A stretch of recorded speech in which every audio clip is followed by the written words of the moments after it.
Actually, Kuan Yin method also included Bhakti Yoga because we devote ourselves to concentrate on the light and the sound, which is easier than just concentrate on nothing or just imagining a God which we did not see, or imagining that we are the light and we are the divine, but we don't see anything. The light and the sound is not the ultimate yet, but it is something for you to concentrate on so that you can go in samadhi easily. And the light and the sound also help you to concentrate easier.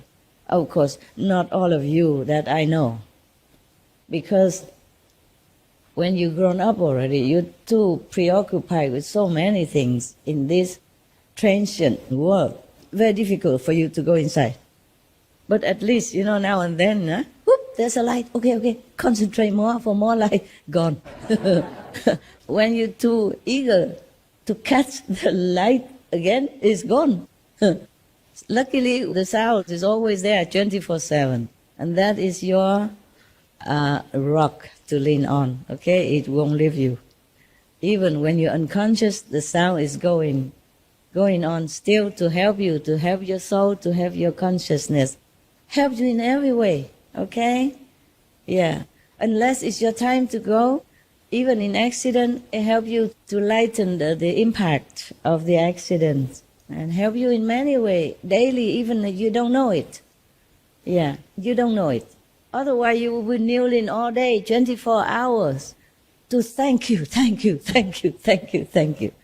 For you did that for me, did this for me.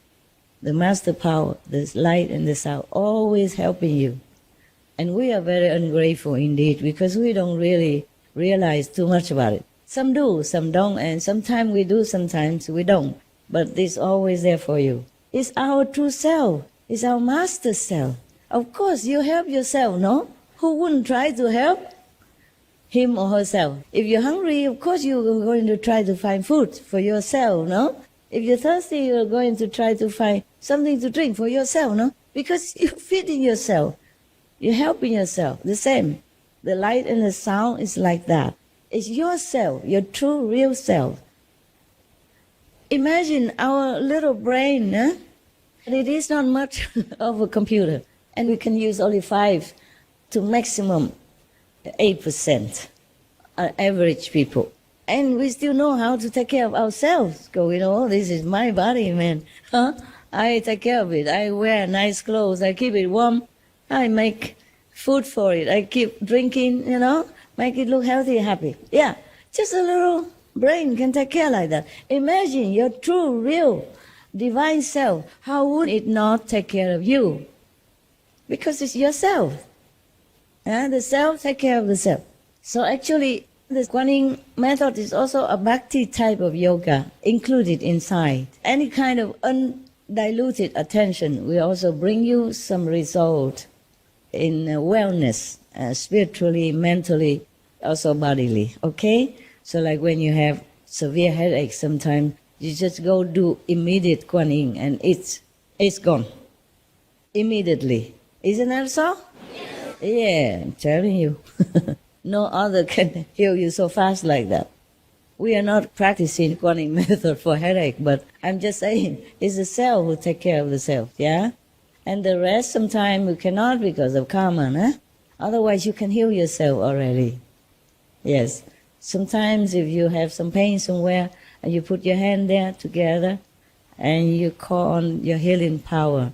Or if you don't believe you have, you call on the healing gods and you get better, But not all sickness can be healed like that. You need doctors, you need specialists to go deeper into healing process if the problem is grave and physical and sometimes astral, okay? I mostly heal myself, but not always, because sometimes the karma is too much, too overwhelming. Then I had to take pill to go see doctor or do all kind of things like you did, blood tests, pinching here, pinching there, X-ray, and sometimes I find nothing. And the doctor think I'm playing. What for? Who love to go to the hospital to play with the doctors, Is that fun? You like? No. The hospital is full of germs. Какво означава You go кармична there, връзка? sometime Как може you тя go- да се изчисти най-бързо? What does it mean karma and how the karma can be cleaned in the fastest way? Karma is the Sanskrit term for the law of cause and effect. Карма е санскритската дума за закона на причината и следствието. In the Bible it says, as you sow, so shall you reap. Както знаете, в Библията се казва, каквото поженете, това и ще посеете. Каквото посеете, това и ще поженете. So in order to clean this bad karma, so the cause and effect, we must stop doing what will cause unpleasant effect later. И за да можем да променим тази карма или причината и следствието, ние трябва да спрем да правим това, което би било донесло нещо отрицателно в бъдеще. And what we have done already is difficult to erase, but we can stop the future reoccurrence. И това, което ние вече сме направили в нашето минало, е трудно да бъде изтрито, но поне можем да спрем да правим подобни неща за в бъдеще. We have made a lot of mistakes and caused a lot of sorrow for ourselves and other people because we have forgotten the God within us. So the most everlasting, the most effective way to clean the so-called bad karma is to know God again, and then we become wise, and we will know what to do for the right things, and we will not experience unpleasant outcome again. Ние сме правили грешки в миналото, тъй като не сме знаели Бог в нас, тъй като не сме имали връзката с Него. Но най-добрият начин всъщност да спрем да правим грешки за в бъдеще е да преоткрием тази връзка и тогава ние ще бъдем щастливи и ще знаем правилния начин на живот. To avoid physical unpleasant outcomes, we should keep the 10 commandments of the Bible. To know God, to rise to higher dimension of heaven while living, we must know God in ourselves. There are two ways to avoid the unpleasant outcome. First, keep the commandment for 10 commandments for the physical, and know God for the spiritual.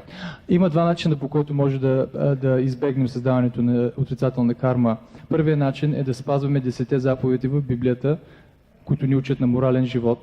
И вторият начин е също да практикуваме духовна практика и да осъзнаем Бог. I have told you that Благодаря. I could rescue the worst, but not my disciple when they are the worst, because they have been taught right from wrong, and they have been nourished in love, spiritual education, and blessing. So that if they turn against somebody harmless like I am, I don't harm anybody. Even if I'm not good teacher or bad teacher, we don't talk about that yet. I'm harmless. I only remind you to practice.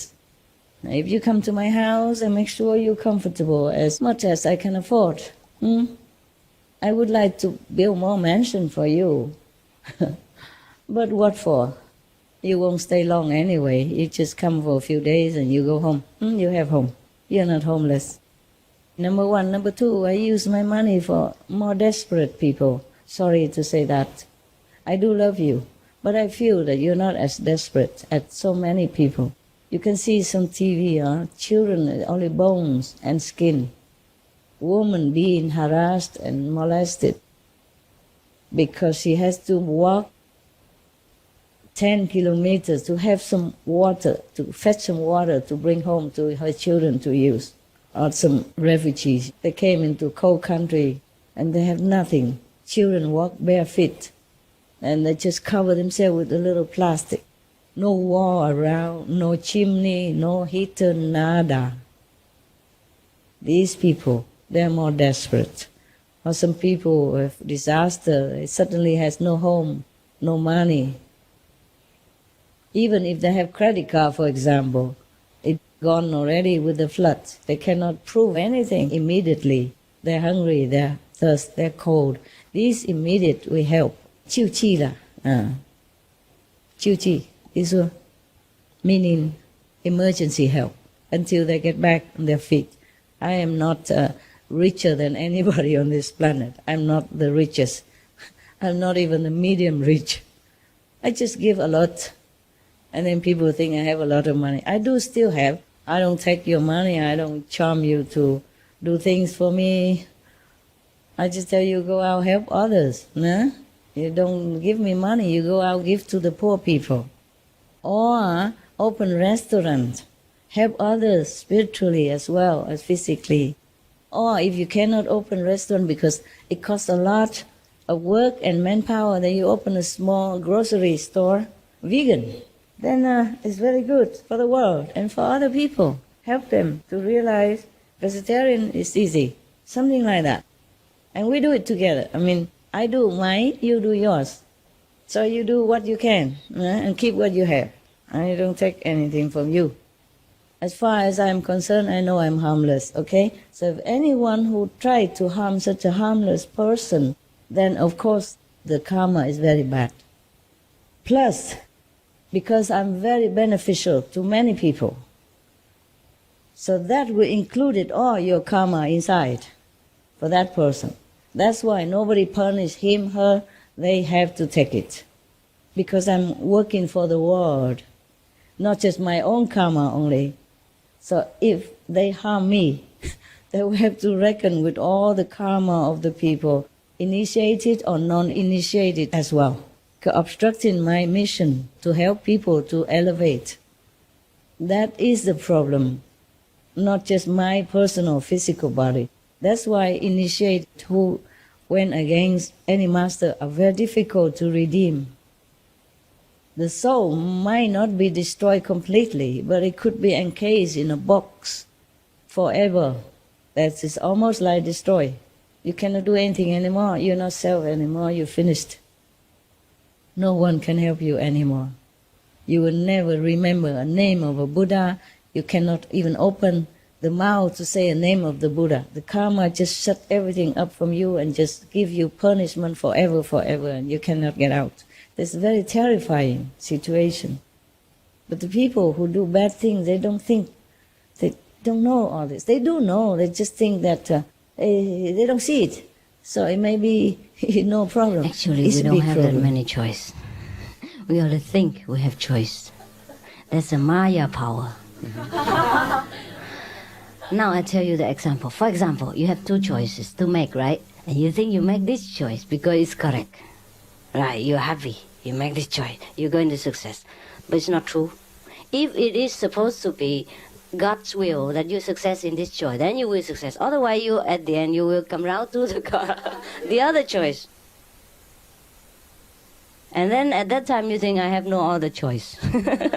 I have this choice instead. Actually, it's already arranged. And the burden comes when we think we make choice. The burden comes when we think we are the doer. The karma comes when we cannot rely on the whole universal great plan. We take the burden upon ourselves. Emerson, the American teacher, he said, a great burden falls from the shoulder when you let God run the universe. That's fantastic. One sentence enough. Understand? Yeah. We have no choice, really. And there's no such thing as should, huh? Huh? What? No such thing as should? Should? Should? I should have done that. I should have I done should that. have or done that, I That's should. just guilt, right? Yeah, useless. That's why I tell you, just relax, let live, let go. And then you will know what's right, what's wrong. Then you're one with the universe, universal great plan.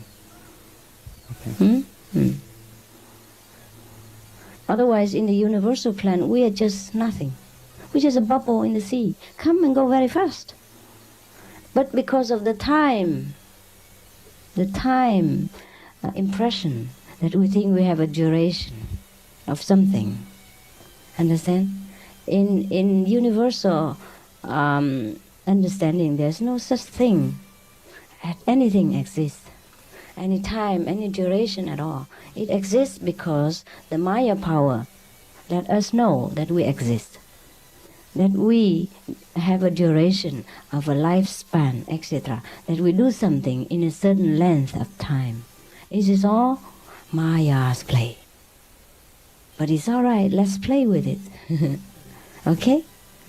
For example, lately I was very tired. Whenever I'm with many people, I will be definitely tired. Otherwise, I'm not. I can tell you. Yesterday, did you hear somebody say, I can climb the wall, I can climb mountain, I can walk through in the middle of the night and be in control in any situation without physical strain, without mental fatigue. But when I'm with people, I pay all my attention to you. Then I'm exhausted because my attention is too much outward and I'm not inside. I am inside, but also outside. I'm inside, not fatigued, but I'm outside fatigued. My body fatigued, because it has only the capacity of a car. Understand? The driver cannot do anything when the car is kaput. Huh? When the engine run wild and it's too hot, I have to rest.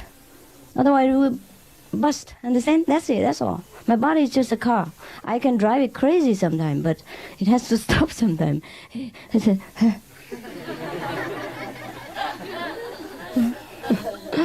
Now, you know, huh? Okay. Yes. Oh, we might think that way. We might think that sometimes because it's a habit that we think we are the doer. Yes. But actually, the whole universal's plan is already planned. You remember even one hair fall down is also the intention of the Lord. Yes. But we know everything, but we don't know anything. We know we read every book, but we never understand. Hear you hear, but you do not understand. See you see, but you do not perceive. That's the trouble. So we need some guy like a master. He explained it again with conviction, with full force of enlighten, or self-enlighten. Then you get it. Understand? A banker, a bank owner who talk to you, you know he has support of money. But another person who has no money but talk about money, talk about billions, still doesn't give you any assurance. Understand what I mean? Yes, that's the difference. Both talk about money, but you are assured by somebody who is millionaire, and you are not assured by someone else who has no penny. Understand? Yes, sir. In mentioning that everything is already arranged for us. Hey, yes. And that brings to my mind a question of, if it is already arranged, then what is the purpose of striving for enlightenment or for liberation if our striving is virtually meaningless at that point? Mm-hmm. You have to strive in order to know that you don't need to strive. You strive until you give up, you mean? No. You strive until you understand that. You fully understand that every effort is useless. Is useless. You have to make an effort to be effortless later. Mm-hmm. At the moment, doesn't matter what I tell you, you still strive. So I tell you how to strive. And I say, go ahead and strive. Strive harder until you reach the point that you know that, why should I strive? I'm always here already. Understand? I already arrived. But now I tell you, you don't understand. So you have to strive to understand that you should not strive.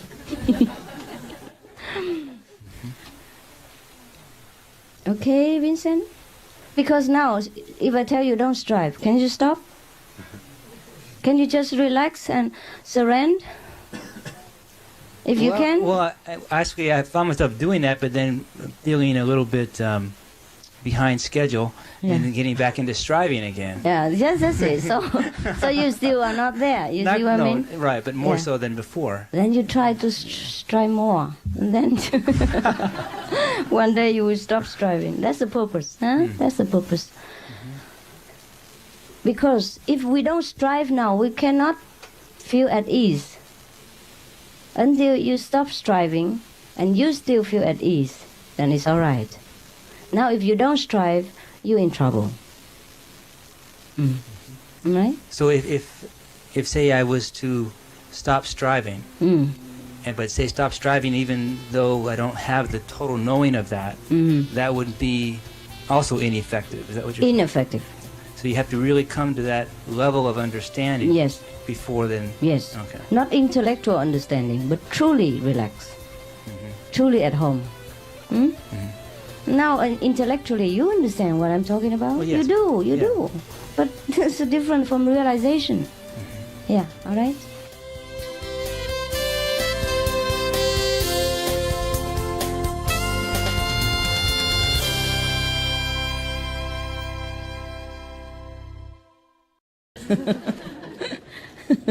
One guy, he came to buy a pair of glasses. He said, I heard that you sell reading glass for people, easy to read, right? So the salesman said, yes, of course. Yeah, we have a lot of reading glass here. Which one you like? So he picked one, and he wear it on, and then he picked a book and tried to read it. And he said, how come I still cannot read anything? So the salesman said, this side, sir, this side. And I still cannot read anything. So the man said, maybe you couldn't read at all? So the customer said, if I could read, I wouldn't have to need to buy this stuff. So it's not the glass that help you to read, okay? It's your ability to read. Similarly, it's not the Buddha that make you a Buddha. It's you yourself. You have it inside you, and you have to know how to get that Buddha out to work for you. Okay? I'm just showing you how. But I cannot meditate for you. I cannot be enlightened for you. Otherwise, just me enlightened, nobody needs to do anything. Huh? You are a free individual, a child of God. A being from heaven. You have to decide for yourself how much enlightened you want to be, and how much you want to work for it, how much you want to remember your great self, instead of every day slaving for this physical world and identify your greatness with this physical body. Okay. You must remember that you're from heaven. You must remember that you're great. You must always remember, even though you might not believe it, because you're so used to with the lowly physical self that you cannot believe that you are something more than just the physical body, But you must remember, okay? All the Buddhas say that you have Buddha inside. All the masters say you have heaven, God within you. Why do they lie to you? You must not forget that you are great, that you are Buddha.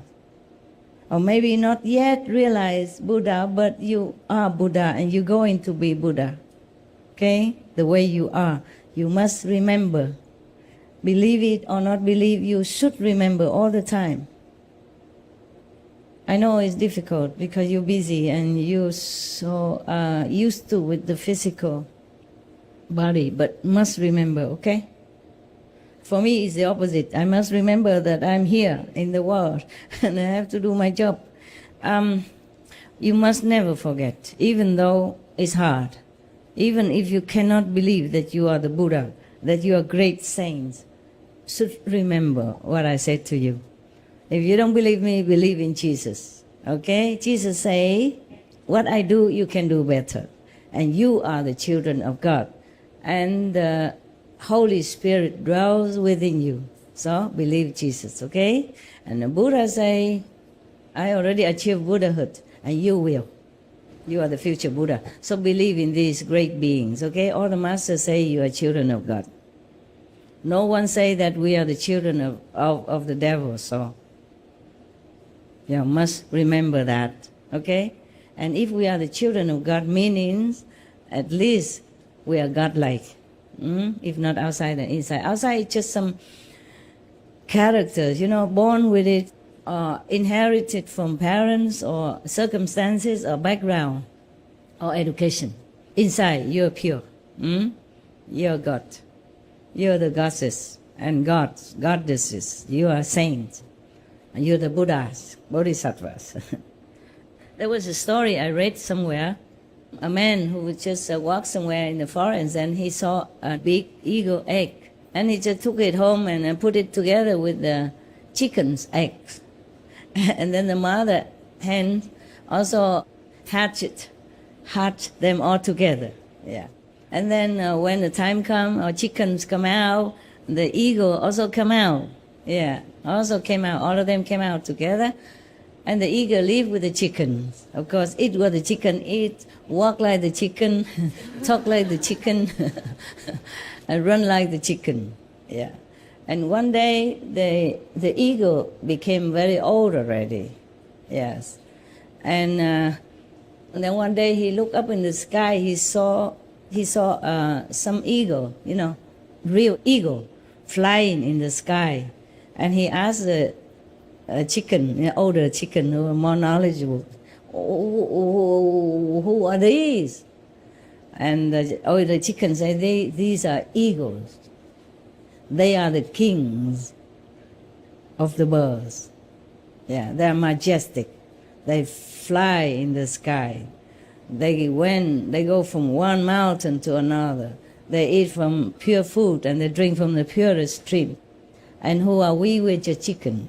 We cannot fly. We just crawl on the floor. We eat whatever given to us on the floor. So the older eagle also accepted that. All his life he has been chicken. So now he thinks, oh yeah, of course, we are the chicken. And he continued to live his life as a chicken, like that, until he died.